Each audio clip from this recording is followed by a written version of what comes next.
My name is Emily Valdez. I recently turned 24 and I'm from Kailua, Hawaii.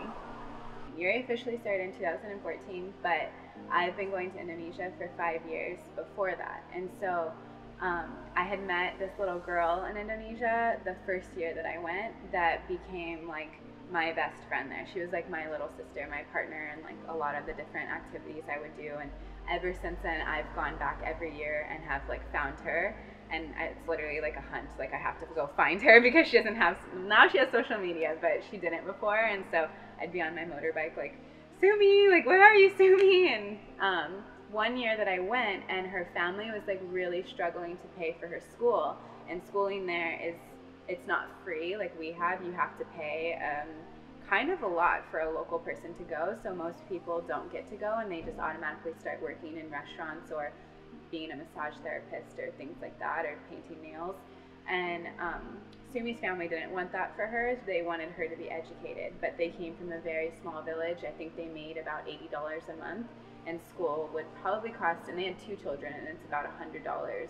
I like sat down and I was like, well, Sumi, do you make anything? Like what do you do to like try to make money? And she brought out like all of these shell necklaces, and they were so beautiful and unique and different and something I'd never seen before. And I asked her like, how much do you sell them for, and will you make me some, and I'll pay for a year of you to go to school. And so that was my first, like, I guess, endeavor with the essence of YIREH, but it was not under the name yet. But that's like the moment that I knew, like when I saw how happy she was. And she literally went home and banged out like a million shell necklaces within 24 hours because I was leaving the next day. And I brought her the money, and like to see the next year I came back and she'd completed a year of school, and I was so proud of her. And then I did the same investment with like a few other people, and that was just when I knew that this is what I want to give my life to. Cultures have definitely always been my inspiration. I love like the colors and the richness that are in other cultures. Mostly I design most of my stuff in Indonesia, so while I'm there, a lot of the elements and the different like lace details that are on their ceremonial outfits in Bali like really inspire me. And just the diversity that I find in people, like I feel like you don't always have to be so like cut and clean and different. I mean, are the same, and it's better to be, I don't know, different. So diversity and culture is really inspiring. I planned on going to fashion school. Like that was my plan when I was in high school. I applied early when I was a junior to go to FITM in LA, and I got accepted, and that was like my route. And then I like so I felt like a new path that I really wanted to travel and stuff, and then school was too expensive, so I took kind of a 2-year break, and I went back to school but not for fashion. And so it's just kind of something that I've always known I wanted to do, and I just did it.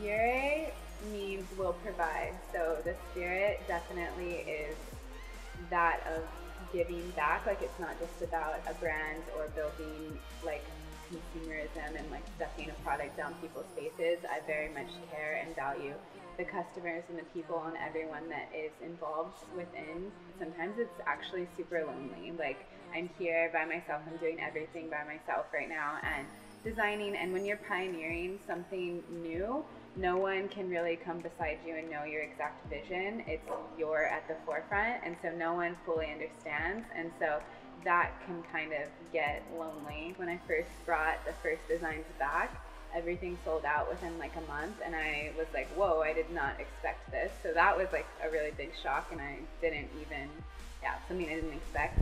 And then when my second collection came in, and then that was selling out rapidly, I think I've just always been shocked at it. It's never been a time where I was like, this is it. It's just, it's just been a consistent growth. I've had a few different magazine features that I was definitely like blown away by and didn't understand. I think Mori too was one of them, like one of the stores that when Ali approached me because she was opening, and she does art and plays, so she has so many people she can choose from, and that I was one of the first people that was on her mind.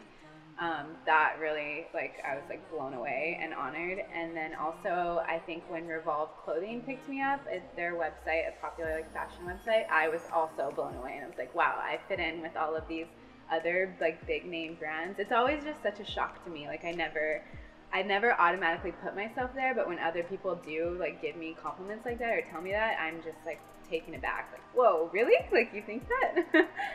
So those are definitely key moments. I'm a very spiritual person, and one day I was having like doing my devotions and having quiet time, and I was just like, it was a very personal moment actually. Like, I was sitting there and like offering up my like life and like asking God questions about like what am I gonna do, God, like with here on out. I think I was like 18 years old, and I felt like he literally told me, as long as you give me everything all of the time, I will always provide for you. And like, he showed me instances in my life where it's like always been provided, and then hereafter it's just been such a like motto in my life. I've literally sold everything I own to like travel on mission trips or to travel. Like, literally had just a box of stuff to come home to, no place to live when I came back, but just was faithful that like I'd be able to come back and I'd have something. And like the day before I left, people would offer me up like a whole apartment and be like, you can come back and live here if you just like nanny my children once a week. And I'm like, okay, sure. And so just seeing God consistently provide in my life, it was just such a huge, like, I guess, mantra for me. And I definitely wanted to kind of relay the same ideas like within my business. Like, if I always gave everything, then I feel like God would provide. And if I also like could help be that same, like, I guess, essence to other people and like provide in ways, because so many people are giving everything with their life, and they're not always like, they're just feeling left out or still down on their luck. And I want to be the person that can come in and still encourage and uplift and say, there's so much more that you can like, that can happen and can be done. For me, YIREH is definitely not an outlet where I like want to make millions and see myself in like huge runway shows or anything like that. Like, that would be cool if that happened, but it's not my goal. My goal is literally just to live out my passions and desires and dreams and giftings as well, and then to also give, like, through that, give other people the freedom to do it too.